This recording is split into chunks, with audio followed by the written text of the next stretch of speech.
hosting this panel, this Longevity Forum's author panel. Read all about it as part of our Longevity Week, where we have no less than 4 panelists, all proud authors of books published this year on aging and longevity. One of our panelists, Andrew Steele, may well, and Tina may well be talking about biomarkers of aging, but the number of books published every year on this topic is perhaps some textual marker of just how important this topic is beginning to get. So I'm going to introduce all the panelists as we go along, but just to sort of reiterate a few of the things that Laura was just talking about. Please do use the chat. I think, one of the advantages of Zoom is you as an audience can be talking to one another whilst we're also presenting. I think that makes it great for us to look at it afterwards, but also for you to get another experience. So please do use the chat. As Laura also said, there's a Q&A function, because I'm very keen to make sure that you get a chance to talk to these authors. All of us got the opportunity to write and to force you to try and read our book, but much better for you to try and ask us questions. So I'm really going to try and make sure we get that. So please, just as we're going along, put questions in the box. Now, as an economist, I like incentives. So one of the things we're going to do to try and encourage you to put questions in the Q&A is that you can upvote the question you want me to put to the panelists most. And the person who gets the best question will get a copy of each of the books that we're talking about today. That's meant to be a prize rather than a punishment, so hopefully that'll be the right incentive for all of you. And the other popular questions will also get copies of the book. As Laura said, also we're each going to ask a question. I'm going to start things off, but Laura's going to put the questions in the chat. When each speaker, first of all, starts to talk, the question they've set will be put into the chat. And the first person to get the right answer will get a copy of the book that's been set by that question. Just to sort of start things off, the question I'm going to set, but I say all the other questions we put in the chat is a UK one. I know we've got a very international audience, but according to the Office for National Statistics, what is the probability of a girl being born today living to the age of 100? So if you can put that into the chat, and the first winner will get a copy of my book, The New Long Life. But let me turn to our panelists. I'm going to go through them all in alphabetical order by surname, because they're so distinguished, it would be invidious to select any one on any other criteria. And I'm first of all going to introduce Anna Dixon, who I'm sure knows, like all our speakers, needs little introduction, but Anna is the Chief Executive for the Centre for Aging Better, a charity that seeks to improve later life for all by using evidence to change policy and practice. And she's here proudly against the backdrop of her book, The Age of Aging Better, a manifesto for our future. So Anna, thank you so much for joining us today. Thanks for having me. And I set each of the authors a really difficult task to tell us what their book is about in 1 minute. So Anna, can you start? Thanks very much, Andrew. Great to be with you. So in my book, The Age of Aging Better, very important, I try to challenge the really negative narrative that we see around the age shift, the dramatic demographic shift in the age profile of the population, which is seen widely as a problem and burden. And in my book, I try and set out some actions that we could take now as a society to create what I call the age of aging better, which is basically a future in which all of us enjoy our later lives. Fantastic. And why the need to write it? Well, as you mentioned, I have the privileged position of being Chief Executive of the Centre for Aging Better. I've been doing that for 5 years. And during the course of our work, we've collected an amazing amount of evidence and insights into the issues. And it just felt to me that it would be great to bring that to a wider audience, to put it in the hands, basically, of people who can take the actions in the manifesto to bring about this better future and to help actually deliver on the age of aging better.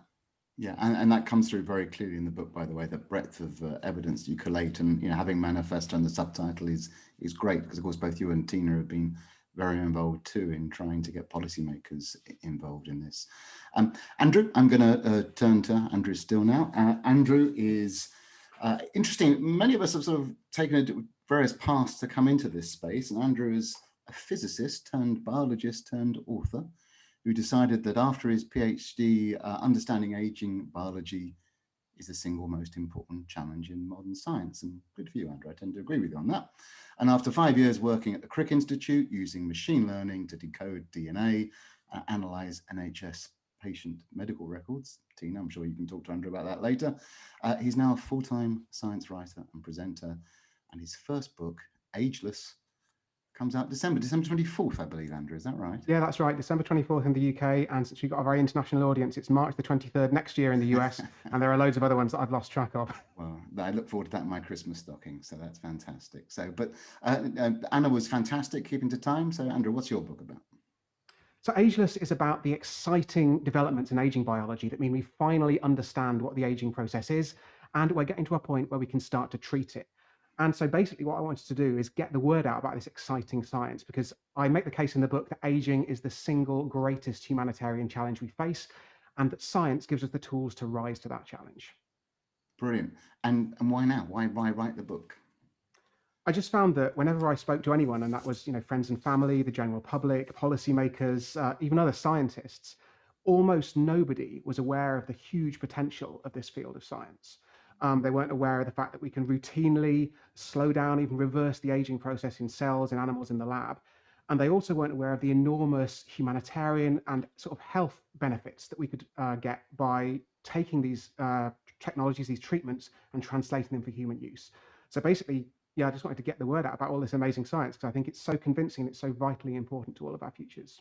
And of course, the Longevity Forum would totally agree with you. Raising that awareness of what is happening the last 10 or 15 years in the science of biogerontology is just absolutely crucial. And of course, the Longevity Forum is about science and also the behavior and the social science, as you can see from this panel. So thank you, Andrew. So now I'm going to turn to Tina. Tina is a social entrepreneur who brings diverse stakeholders together to address the system changes needed to improve health for all. She's founder and CEO of Collider Health and works with a number of important organizations who aren't just talking about doing things, but actually doing things, such as the NHSX AI Lab. And I think we're all going to sort of applaud her work, both with UKRI, but in particular the extraordinary work she's done in getting the all-party parliamentary group on longevity up and running on a scale and a proficiency that is quite extraordinary for APPG. So congratulations. And I know tomorrow you're launching the Business for Health scheme, which is a tremendous initiative. And she's here to tell us about her book, Live Longer with AI, how artificial intelligence is helping us extend our health spans and live better. Tina, what's your book about? So, well, like Andrew, there's such an extraordinary amount of developments taking place in science and technology in general, which just really needs to get out there and understood. And of course, the pace of developments is just accelerating. So it's actually quite difficult to keep up to date. And of course, I agree completely with what Andrew was saying about the sheer enormity of exciting developments that are taking place in the science of aging. But much more than that as well is just the sheer amount of technology and data-driven developments that are taking place all around us that are helping us understand much more about the determinants of health, and right from from pre-birth right to death, and I talk about also beyond, how we can harness technology to live longer, better, healthier lives.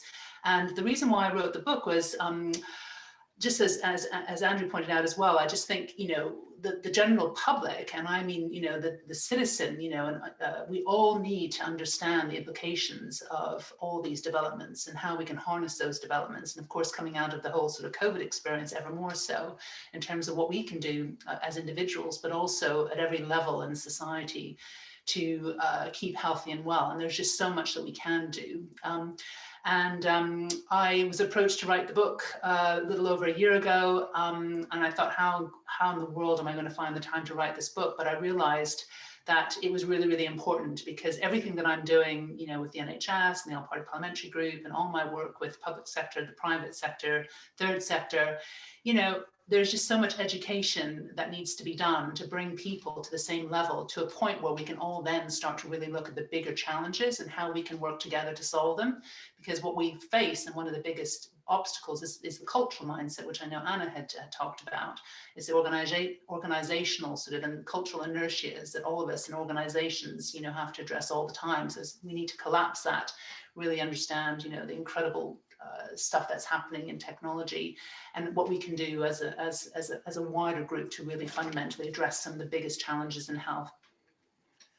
Absolutely, and I can't believe it was only a year ago you approached to write the book, Tina. What's the saying? If you want something done, give it to the busiest person you know.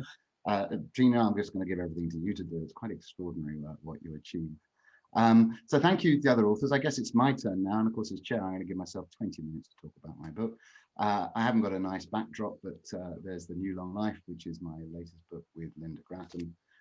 And it's sort of a follow-up from The 100-Year Life. It goes deeper on longevity and I hope broader.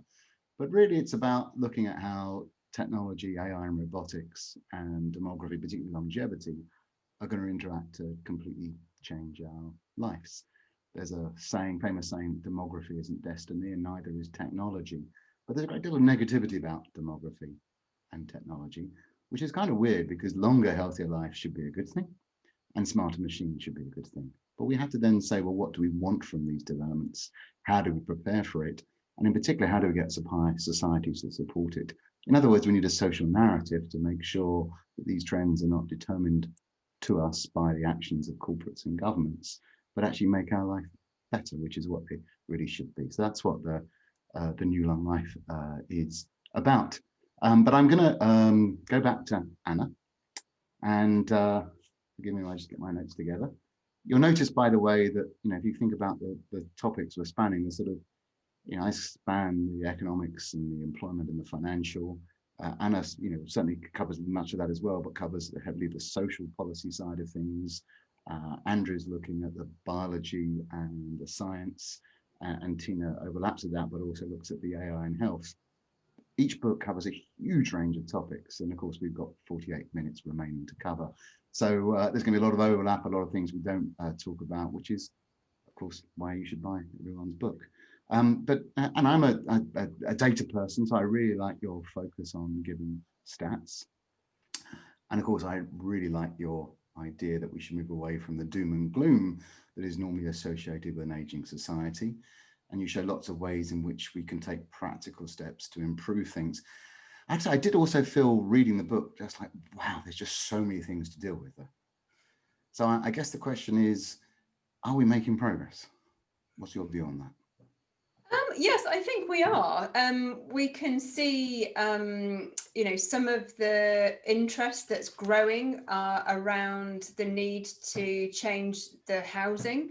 So the fact that the government are even consulting on raising the accessibility standards, which could be made mandatory for all new homes, I think is, partly a recognition, but also that leading developers themselves are going ahead of the regulation and saying, well, we want to build much more age-friendly and inclusive communities where people of all ages and abilities can live a full life. So we see employers who've recognised the value of having an age-diverse workforce and already taking steps to support workers to remain in active work until much older ages and to be very productive and valued members of the workforce. But there's a lot more to do. I suppose it's always the issue, and I would say that particularly on some of the health issues that are highlighted in the book about health inequalities, the early onset of poor health and disability.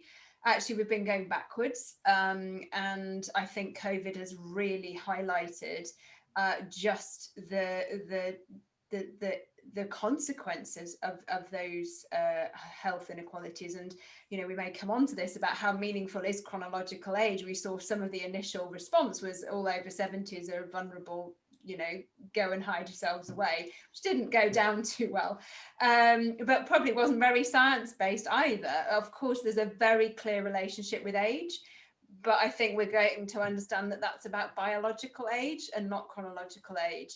And so I do think that social policies, and social responses need to understand this. So, there is some progress, but obviously the work we continue to do at the Centre for Aging Better, and the call in my book is we need to be doing much more and more urgently, because this situation is like I mean, I've made the analogy that if 20 years ago we'd woken up to climate change, we wouldn't be in a climate crisis today. You know, this demographic shift is upon us, and it's going to happen over the next 20 to 30 years, when particularly the 1960s baby boomers are going into that sort of later life. We've got to do it now, you know, otherwise, as I put in my book, we'll end up in the age of aging badly. So yeah, I think there are glimmers of sort of positives, but there's a lot more to do. It's interesting, the call to action that's common to all the books, which I think is striking. By the way, those of you listening in, remember, put those questions in the Q&A, or else the authors are going to be taking their books home with them, which would be terrible. We can't even give the books away for free. That's going to be a terrible thing. So please do put your questions in. And you know, I think, you know, you're right, Anna, to sort of say that COVID has, you know, both illuminated so many problems that we knew were there and made them worse. I do think it may have started that social change in the social narrative around age. We're not going to suddenly, you know, disappear the old way of talking about age and adopt a new one.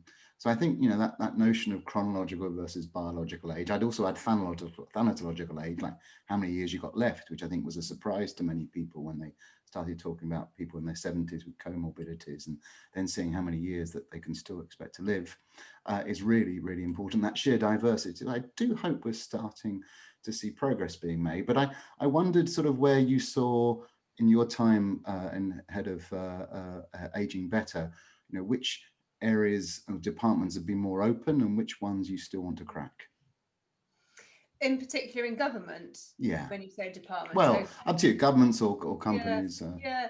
So obviously, yeah, we do engage with a wide range of departments in government, in national government, but we also work very closely with local government, and also, you know, with private sector partners.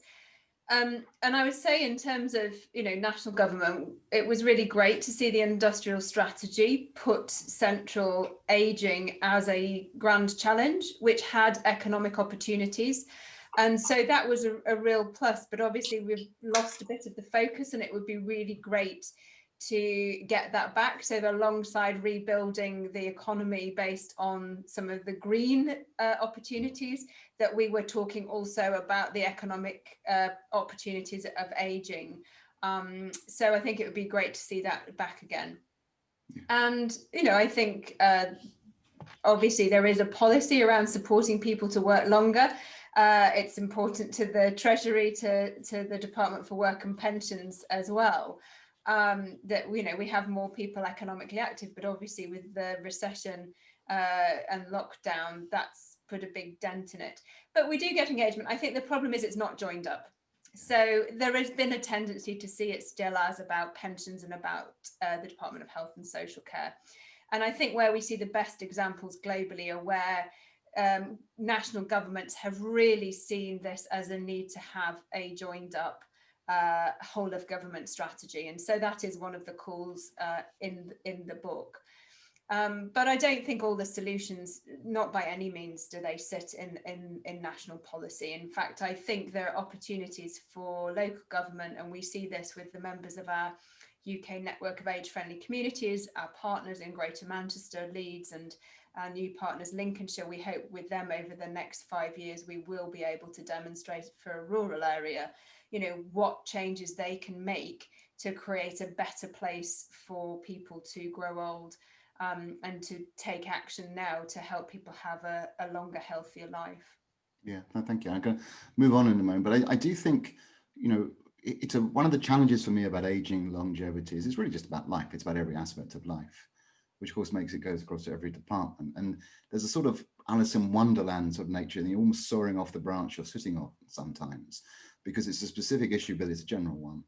And, you know, I particularly that 3-stage life that we talk about in the 100-year life did lead to separation of pensions, work and education, and very segmented approaches to health, which clearly isn't appropriate, but quite how we then get that inclusive strategy and break out the silos is very difficult. And I thought Andy Burnham made a great point yesterday in my chat with him with UKI fixed up, just the ability of local authorities to actually act across the board, I thought was very good. We're going to take a huge leap now. We're going to go to the world of biology and science, and I'm going to talk to Andrew briefly about Ageless. It's obviously an advantage to be called Andrew to work in this field. And I thoroughly enjoyed. I've thoroughly enjoyed everyone's book, so I don't mean to just single out Andrew. But there's when I first heard you were writing the book, I thought there's actually quite a lot of books out, but they tend to tell a story about sort of what happened here and then what happened there, or they're written by pioneers on the frontier who have a particular slant. But I thought Andrew, yours was a great book at just literally just going through the biology in at least for me, a relatively understandable way, in a comprehensive way. I wish you hadn't told me to look up what a teratoma looked like. That's still been one of my worst experiences today. But I really like your focus on raising awareness of biogerontology. And I'm going to ask you a really hard question, because as an economist, I always try and avoid anything about dates and numbers when I make forecasts. But you say there's these great developments, which there are. When do you think, in some way, it'll come through in terms of drugs or treatments, and in what particular areas do you think it will start to be having an impact? I think this is incredibly hard to make predictions about, absolutely, obviously. But I think what's really important to convey, and what I try and convey in the book, is, while I don't want to give a particular date that we're going to have a cure for aging by, a lot of these things are quite near term. Because if you look at the success of senolytics, and I'm sure all the audience have heard of these, these drugs that kill senescent cells, kill these aged cells in our bodies. There are literally ongoing human trials now. And in fact, some of the first preliminary trials have already reported results. So that's the sort of thing that, although they're not going to be used against aging itself, they're probably going to be used against diseases initially. That could really be happening in the next few years. And I think the more I read about it, the more I sort of understood that this stuff could happen quite soon, in the sense that gene therapy sounds like this incredibly far away technology. It sounds like something that's been futuristic for the last 10 years, 20, 30 years, and might be futuristic for the next 10, 20, 30 years. But actually, the sorts of edits that we could try and make, something very, very simple. There's a gene called ApoE, which is very often found overrepresented in particular forms in people who live a very long time. So if you have ApoE2, you're at a slightly better chance of living longer than if you have ApoE3, which is what most of us have. And then the worst is a gene called ApoE, or a variant called ApoE4. And the difference between these genes is actually a single DNA letter. So it would be relatively simple to take a technology like CRISPR, and it has been done in the lab. You can modify the technology to go in and change that base. And it's not ridiculous to imagine that we could start doing this in humans. Probably not next year, but certainly not, it's not ridiculous to say in the next 10 or 20 years. And I think what's really important to realize with this is, exactly as Anna said, we sort of recognize this problem going in. We've got a 10 or 20 year head start. A lot of people alive today are going to benefit from a drug or a technology that comes out in the next 10 or 20, 30, even 50 years. I start talking at the end of the book about some of the stuff that I imagine Tina will talk about, using huge data sets to draw together all our understanding of biology and what happens in our bodies as we age. And even if you think that this vast sort of systems biology model of human medicine is going to take 50 years to develop, there are a lot of people who are alive today who are going to benefit from that happening. And particularly if those people can benefit from some of the earlier, perhaps less wide-ranging treatments. I'm in my 30s now. I could well expect to live into my 80s if I, keep healthy and benefit from some early senolytics and the, whatever other drugs are rolled out in the next 5, 10, 20 years. I could easily live into my 90s. That's not a ridiculous idea. And then I could start to benefit perhaps from, what sound right now like mad far future therapies. So I'm very hesitant, as you sort of put down in the question, to put any precise timescales on this stuff. But I think what's really important to realize is this is soon enough to matter for a lot of people. Yeah. No, so economists know not to give forecasts, and I think epidemiologists are beginning to learn the same at the moment. The 3 rules of economic forecasting are: never give a number. If you give a number, you don't give a date. And if you give a number and a date, you never come back again. So I think you should follow that in terms of when we're going to see these breakthroughs. But you're so it's extraordinary. You said there will be drugs and that will affect people alive today that will improve how we age. And I think raising awareness of that, and it's sort of striking thinking that in a way this is just a natural progression. Medicine and public health will focus on the biggest areas where the disease burden is, given the current structure of the population. And that used to be infant mortality, then it was the diseases of middle age, and now, of course, as your question in the chat says, people are dying mainly of age-related diseases now.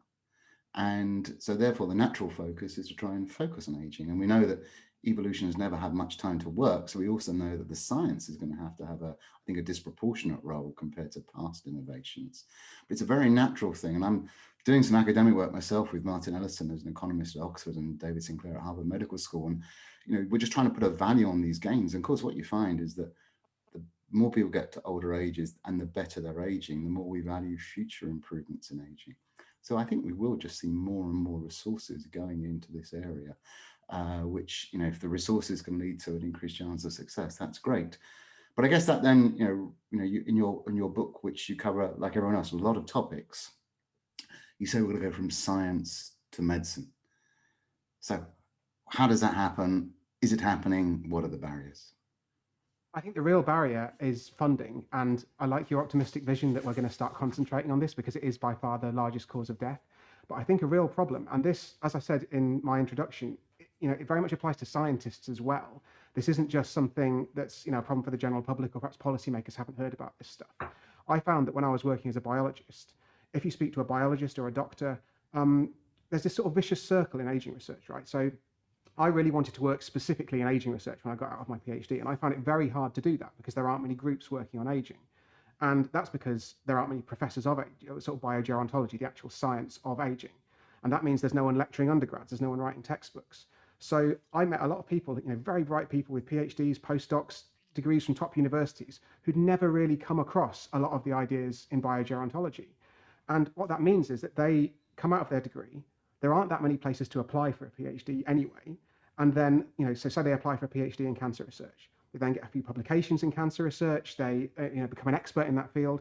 When they're looking to apply for a postdoc position, what are they going to choose? Are they going to choose cancer research, aren't they? It takes a bold, some might say stupid person to make a massive field switch like the one I did.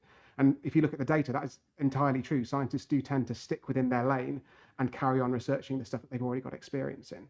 So there's a sort of vicious circle even within science. And actually, I think that problem extends to funding in the government as well, because something that I've done a lot of is campaigning about science funding. And the first thing to say is that all of these things are dramatically underfunded compared to the size of the problem that you could try to solve with them. So my least favorite statistic about this is that cancer kills about a third of us. And yet in the UK, we spend something like £2.80 per person per year on public funded cancer research. If that's a disease that's got a third chance of killing me, that's completely bonkers. I want to spend more than £3 a year trying to work out why. And if you then look at, heart disease or stroke research or dementia research, these are all, pounds and pence added onto that value. But then if you try and look at aging research, well, there's a twofold problem in the UK. The first problem is that nobody knows how much you spend on biogerontology because it's not a category within government. There's no department that hands out money for biogerontology research. So I sort of scrabbled around and asked the Wellcome Trust and asked the government, asked various departments how much they think they're spending, and you can root around in grant databases and stuff. I think the answer is probably in the low tens of pence per person per year. But it's just really hard to even get the number. And that sort of shows the lack of policy recognition. So we're probably investing something like 10 times as much in cancer research, which, as I said, still isn't enough compared to the scale of cancer. But when you consider that aging is responsible for cancer, is responsible for heart disease, is responsible for stroke, by and large, then suddenly the imperative to spend on biogerontology specifically looks all the larger, and our spending looks all the more pathetic. So I think the single biggest thing is funding. It's just money. Yeah, that's interesting. I have to say, one of the things I love about Longevity Forum, in Jim Mellon's involvement in bringing in the science side of things, is the parallels between what we talk about on the social science and the humanities side. Forgive me early on for admitting that. And the science, it's the same. It's the notion that we got to think differently, that age is malleable, and that it's joined up thinking. And that's, it's everything we're talking about is always about each of those things.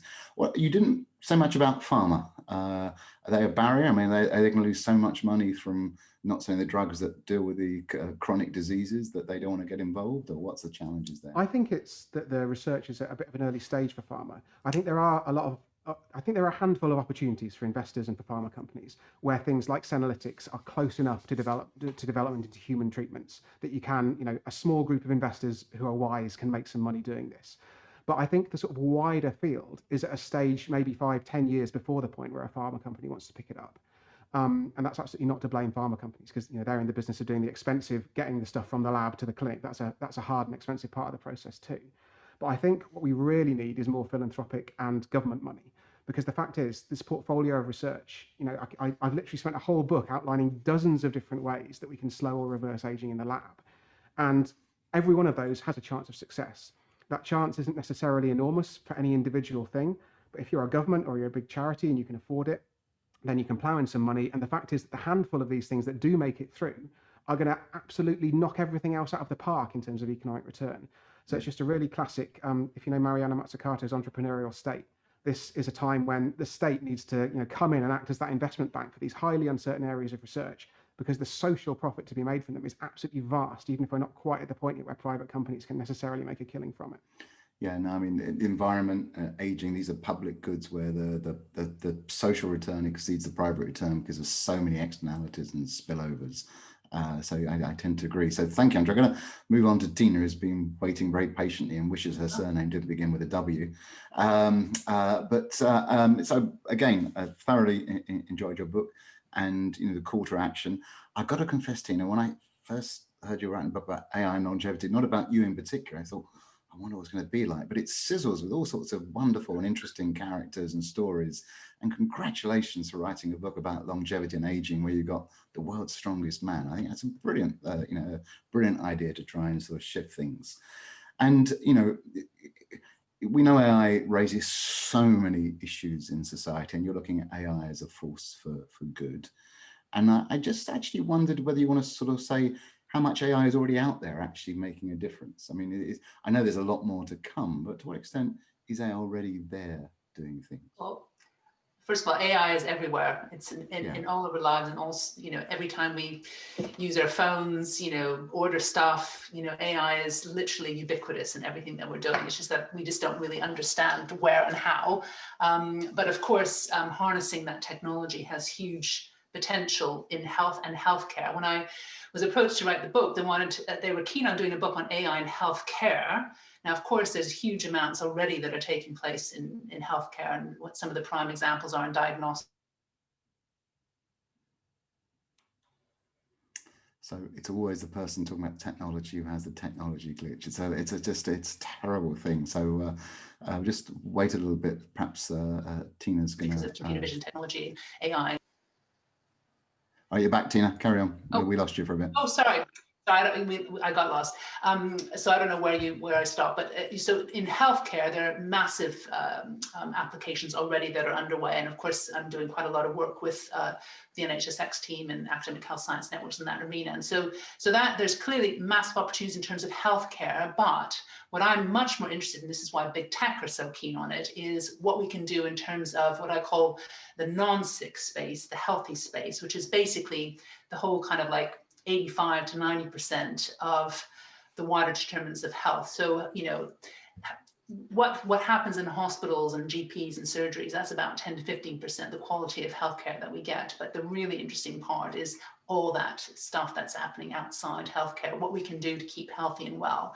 So that's what I find the most exciting. And of course, now Andrew talked about the science of aging, and of course, what I would say is that, and where I think the real education is needed, yes, I agree with funding, and absolutely there must be much more funding and attention on the whole preventative health, because really our biggest epidemic, even more than COVID, is our chronic disease epidemic, and unfortunately, this is where there's a lot of status quo, there's a lot of vested interest in staying with the status quo. I mean, there's a lot of money to be made in treating chronic diseases. So breaking that apart, and this is where the system change element is so critical there. And this is where citizen action and wider public engagement and understanding is so important. But just going back to AI is everywhere, and I think the main thing is making sure that we harness AI for good. I mean, there are many risks to AI. There's bias. There's all kinds of things that we have to be careful of, and of course business models around. Of course, we already know about big tech, and obviously being the most powerful. Well, more powerful than most governments. They are so powerful because of the data that drives their machines, their business model.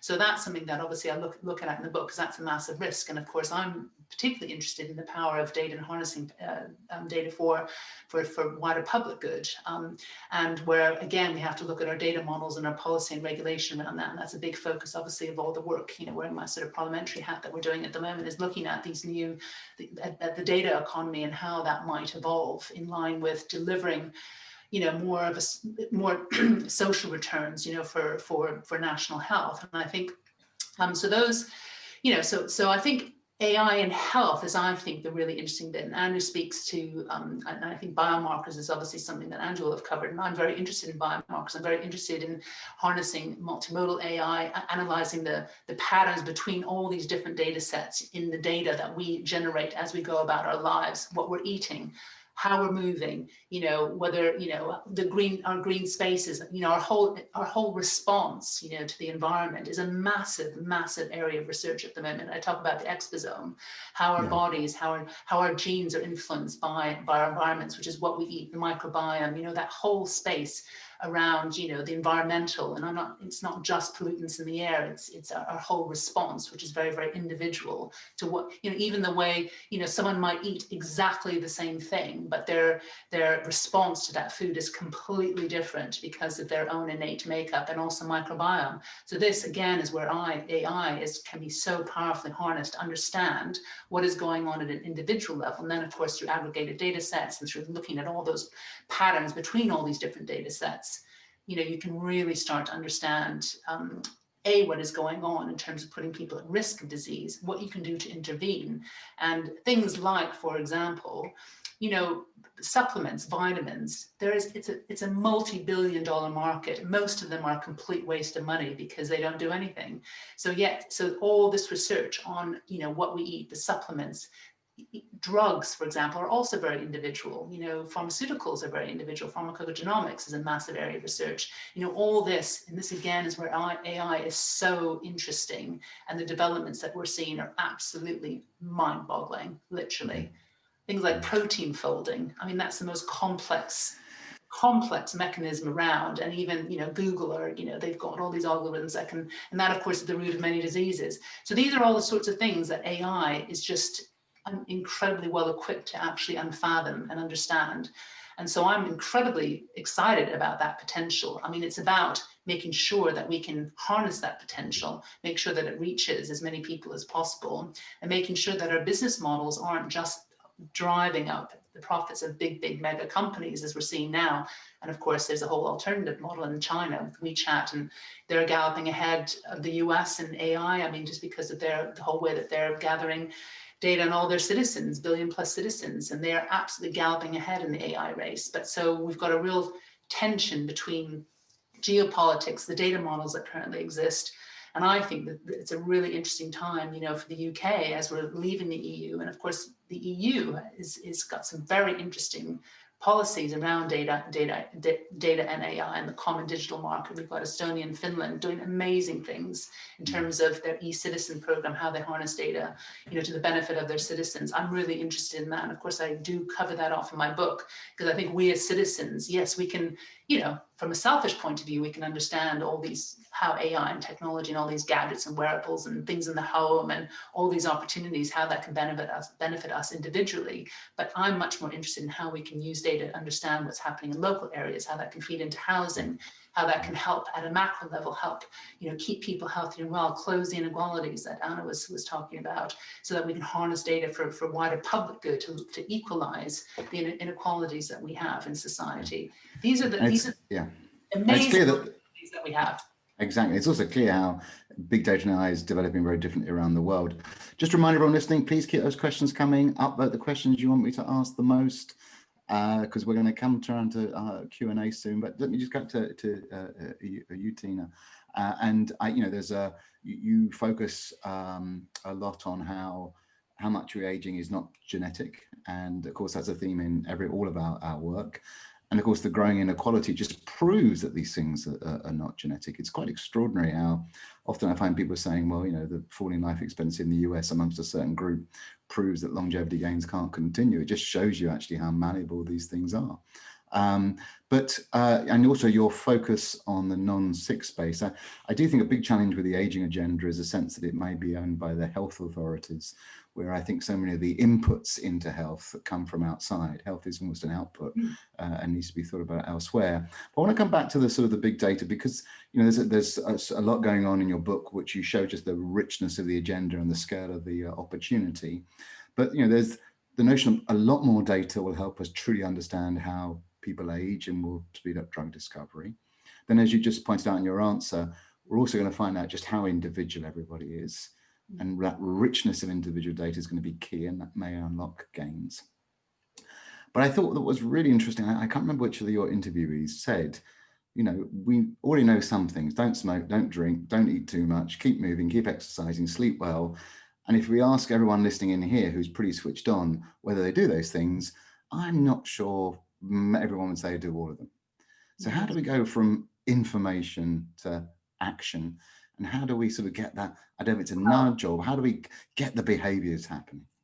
So behavior is the biggest challenge. I mean, you've hit the nail on the head. And I just also want to just mention, because I should have mentioned at the beginning, you know, this book is a synthesis of many people who I've interviewed, incredible scientists and entrepreneurs and futurists and all the rest of it, who actually form the biggest part of the book. Is just the incredible interviews and the richness of the thinking and the work that's being done all around the world. But to the point about behavior, I mean, you know, our behaviors are about, you know, I mean, and our social circumstances but our behaviors around, I mean, it's a massive part of the determinants of our health, how we behave. And of course, as human beings, we're incredibly complex. We're not particularly rational, very emotionally driven. It is really difficult. And of course, you know, they're in the sort of the consumer space. And of course, you know, big tech knows, you know, how we, you know, they're experts in getting us to like stuff. And, you know, they know exactly, you know, they know us better than we practically know ourselves in terms of our response and how we operate and what incentivizes us. So of course, we need to understand and harness some of that understanding, but in a way that delivers positive impact and positive behavior. So, and there are quite a few, so the behavioral nudges, you know, those incentives, you know, so there's a growing number of really good tech companies that are getting this. And of course, the insurance industry are really starting to get on board with this. I mean, I'm sure many of us will have heard Vitality. And of course, they use classic kind of, you know, reward and nudging techniques to get people to behave better in terms of, you know, doing more steps and things like that, where they get reduction in their insurance premiums, etc. So that's a very, very clever way, because it's a win-win for everyone. And of course, insurance, you know, they have to evolve with the times, because the whole insurance model is obviously being completely turned on its head as we are getting more and more data that understands the risk profiles of people. So they've had to get with the program. And I think, you know, those are some of the interesting developments that we're seeing. But just going back to some of the examples. So I interviewed, for example, the CEO of Sweatcoin. And so what they do is they use sweat coins, you know, as the currency. You develop, you know, you acquire more coins the more you move. And of course, they've done that in the consumer space, but they're also getting a lot of positive traction and results working with public sector, for example, where literally an understanding at an individual level what people are motivated by. So this is where the deals that they're striking in terms of what people can exchange their sweat coins for, whether it's a handbag or a gym membership or whatever it might be. It's obviously very, very individual. So really, so we have to actually really understand what is it that motivates us as an individual level. I thought that was a great example. That was a really, you know, a great fun one. As you said, there's lots of examples in the book. So so thank you, everyone. That has been fantastic. And I did promise that everyone has written really big, broad, fascinating books. So I hope we've got a bit of a taste of what everyone has been working on for you to follow up. But it's now time to turn to our questions. And Michael has won the golden ticket. He's won the prize of a copy of everyone's book. So I think I'm going to throw this to you in the first instance, Anna, and others feel free to join in. Assuming 100 plus healthy lifespans or long lifespans become common, how might society deal with the idea of retirement, both lifestyle-wise and financial implications? Great. I mean, I was half wanting to come back and discuss some of the issues that we've raised, because I think quite controversially in my book, I sort of take head on some of the search for the cure for aging that Andrew is both excited about and much more knowledgeable about than me. And I suppose I'm slightly more in there. We know an awful lot of things that we need to do to help us have a healthier life. And actually, those are the things that are driving the premature ill health and the premature aging. And actually, our first challenge has got to be to address those. And I guess to Tina's behavioural point, I'd say it's more structural, that we have to, you know, going after behaviours at the end of the day, we're obese because of the food that's available to us and because we don't have ways or places to be active in terms of travel and things like that. But you wanted us to debate, Andrew. That was excited by what the others were saying. But I know we also want to answer the audience's questions. So in terms of the sort of idea of retirement, well, I think it's quite clear that people's the approach to retirement is shifting very rapidly, both because of necessity. So some people are having to work for longer, but there are people who are choosing to unretire, who maybe retire from one career and then decide that they want to do something else. And I think, what we need to do is to support people earlier in their life to think differently about, as you've so eloquently written, Andrew, about their sort of life plans and, having sort of different phases of life, and that will include, multiple, different sorts of jobs, retraining for different roles later on in life. And I think we have to support that for people in terms of finances, because people are under saving hugely. No, I think that's right. And, I think, to come a little bit from my perspective, and so what's interesting is that, there's a huge diversity here, and Anna's drawing attention to the inequality, as has actually all the speakers in their talks, which is a real problem. And, it's striking to me that we have, 10, 15-year differences in life expectancy, even more in terms of healthy life expectancy. So we know that best practice can achieve quite a lot of gains even before we get improvements in best practice. And both will be necessary to get improvements. But if we look at the sort of more positive end of people aging healthier and for longer, kind of our economic model just says the end of life, people's health gets bad and they don't do much. And so there's not much focus on the motivation or the decision-making in at least economics. And I think that's a real challenge, because as we age better, health becomes less of an issue. Age becomes less an issue. We need to have a better understanding of people's motivations. And I think for me, one of the problems in aging society is that we haven't, not just biologically, but also socially, had to focus enough on those later years of life. And it's not just the end of life, it's those longer lives. What do people want, and what is the motivation? And the 100-year life, the idea is simple as an economist. If we've got more time, how do you use it? What's the split between leisure and productive activities, which isn't the same thing as earning money, but just being active? And where do you want to distribute that leisure? And I think, that's really the heart of this, because most of the gains in life expectancy have been added onto retirement age. They've come at leisure at the end of life, but we probably are seeing that time being spread across. But it requires much greater understanding, I think, of the passage of time and how that affects people's motivation, which I think comes back to the question, forgive me, someone asked about the humanities. I think, we use age and health as an indicator of what people need. But if health becomes less of an issue, hopefully, if we can age better, then actually it's more about humans and individuals, which of course goes right back to the heart of all of this aging society challenge, that sheer diversity. But let me, I want to come back to the questions, but I was just wondering, Anna made a claim, so I want to try and bring Andrew and Tina in. Yeah, so, so fire away. I absolutely don't want to have a ding dong with the social scientists on this, because I think, obviously the social and economic side of this is hugely important. But the analogy it sort of makes me think of is climate change. So we're not going to solve climate change by developing, nuclear fusion or developing driverless electric cars. There's going to need to be a behavior change aspect to it as well. But it's sure as hell going to make it a damn lot easier if we've got these technologies. And it's the same with all these medicines that could potentially slow or reverse the aging process. A lot of the issues with being obese or with smoking or with social deprivation, what all of these things do biologically is essentially accelerate what we would call sort of aging broadly defined.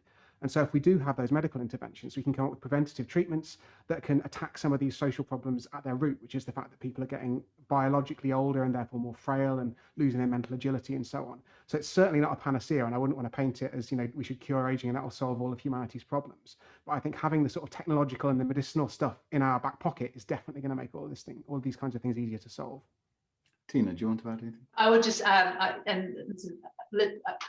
I would just say that there's an awful lot we can do that don't involve any drugs or technologies. And I think this is the fascinating thing that's coming out with all the work in AI and our body's response to our environmental our environment, whether it's what we're eating or exercise.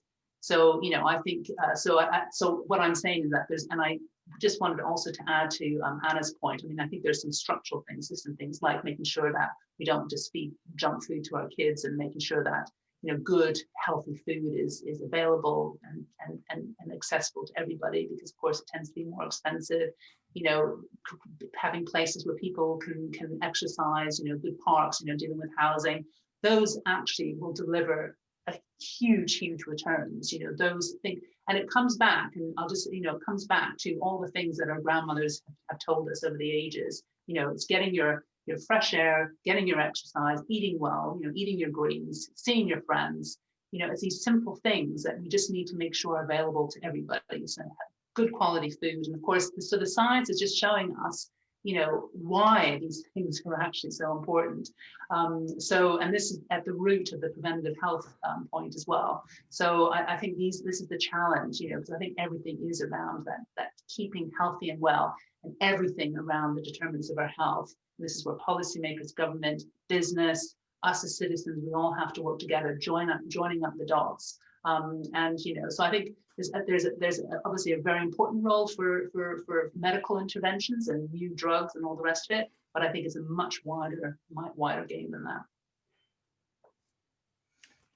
So I don't know if you want to say anything, but I mean, I'll jump in. I mean, I think what's interesting in all your books is you'll say, and we all do, that actually this is a multidimensional problem that requires a portfolio approach. So, obviously it's not just, there's not a single magic pill or single social policy intervention that will solve the problems. I guess there is a question about prioritization.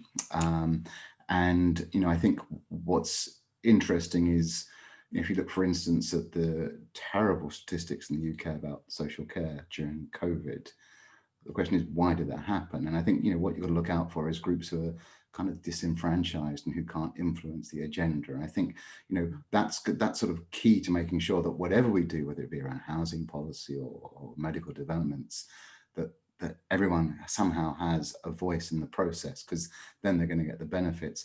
I do, if I think about what should be the case, so I'm writing recently about the advantage of healthy life expectancy, because it would just give a much greater focus on inequality.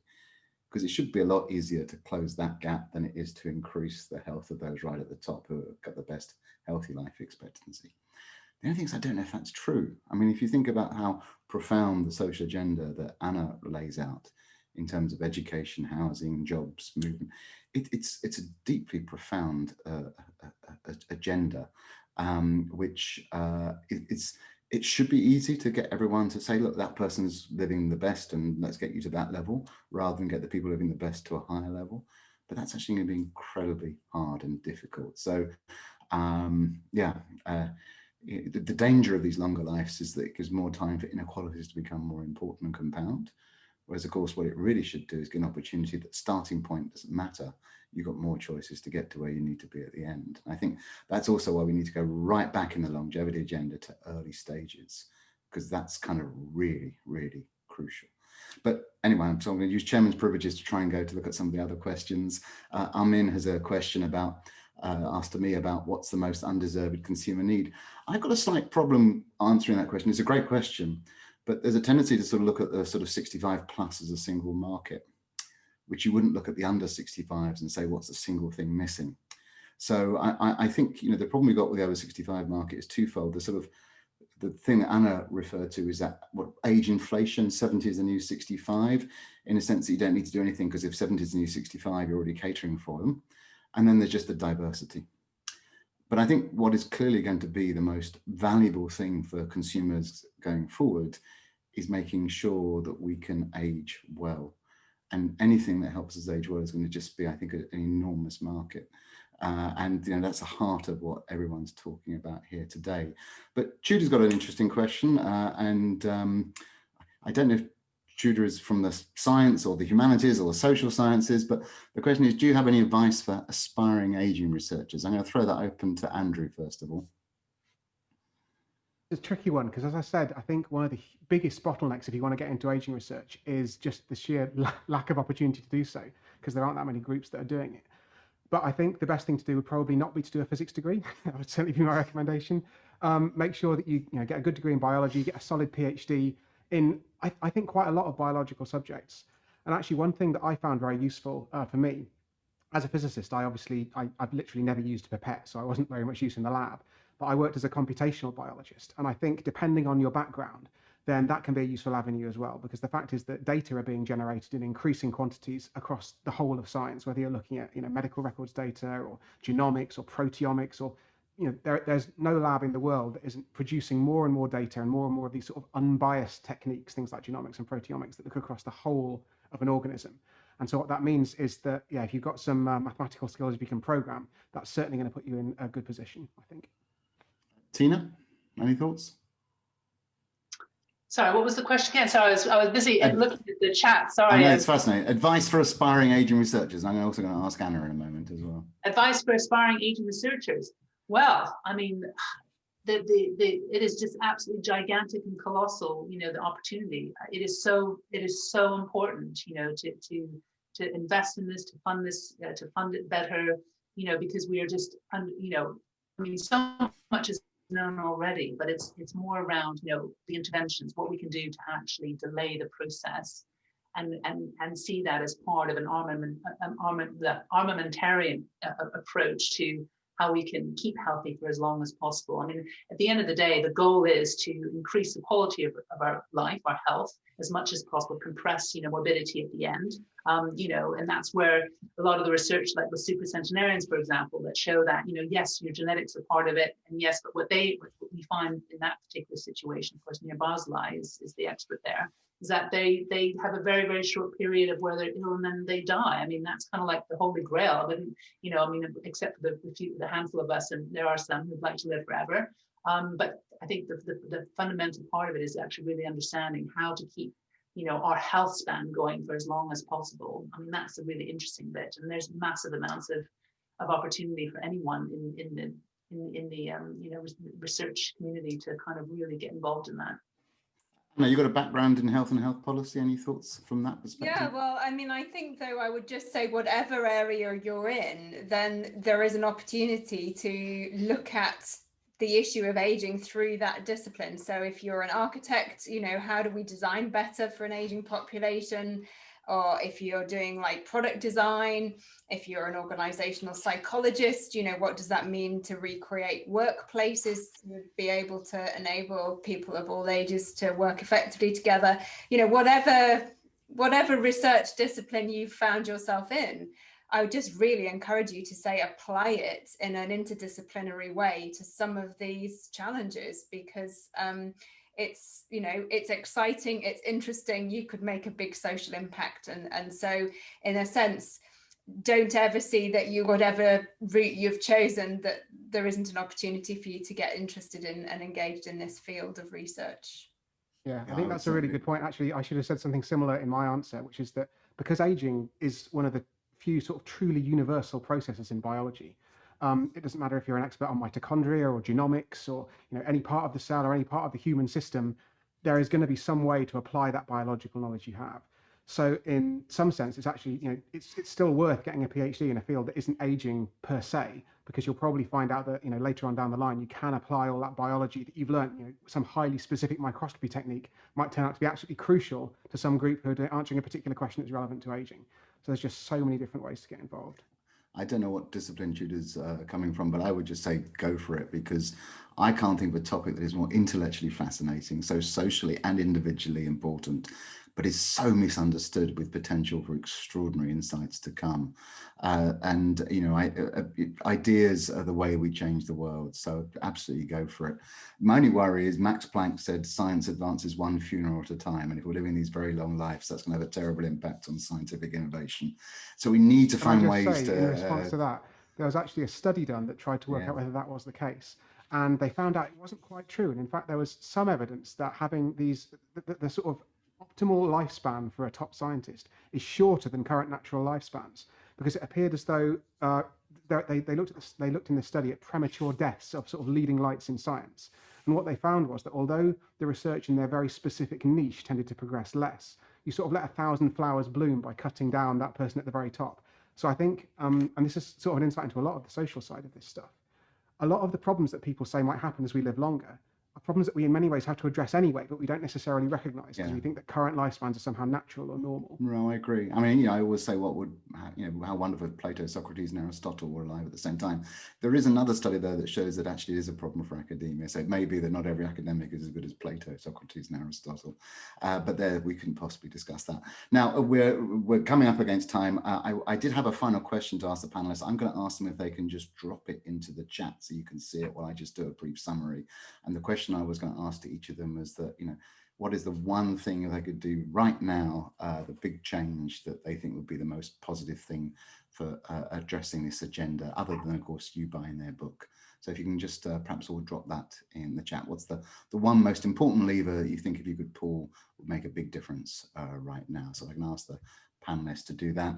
I want to thank them all. I mean, I said earlier that the theme here is demography isn't not destiny. There are things we can do to shape our future.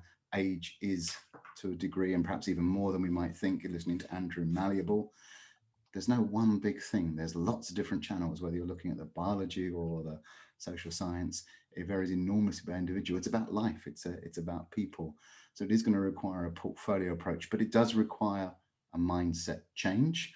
There's a lot we don't know, but there's a lot of good instincts and a lot that we're beginning to learn. But there's lots of things that we can do right now. And I think that's the important thing, because I've been impressed in the 3 years Longevity Forum's going, just to see all these different groups making an impact on the longevity agenda.